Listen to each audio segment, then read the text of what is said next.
Hello, good morning po.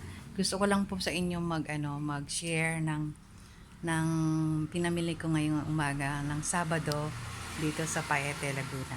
Tingnan niyo po yung mga nabili ko sa halagang 350 pesos. Ito po. Isa-isahin ko po. Ito po, tinapa is 20 pesos. Yan.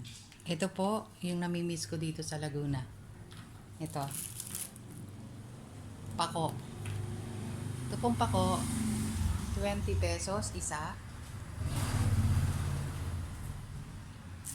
Ito po, kamoting kahoy, yan, 3 piraso. 30 pesos po, itong 3 piraso. Yan po, malalaki yan. Ito po, yan, isang piling na saging na saba dito is 30 pesos, 1 kilo. Ito po.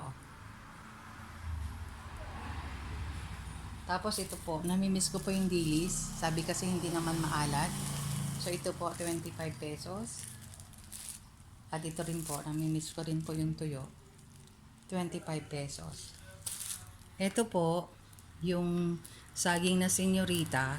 Ito is, inagdag niya na lang to, madali. Lahat po itong senyorita, 40 pesos. Tapos ito po, kung kumakain kayo ng santol na ginatan. Santol. 38 pesos po to, lagpas kalahati. Kasi kalahati daw po is 30 pesos. Lagpas kalahati. 38 pesos. Ito po, santol po yan. Hindi mo na himayin, himay na nila. At ito naman po, gata, 20 pesos. Libre po tong pangalawang gata, libre. So, ano po yung masasabi nyo sa halagang 350 pesos na pinamili ko ngayong umaga dito sa Paete, Laguna?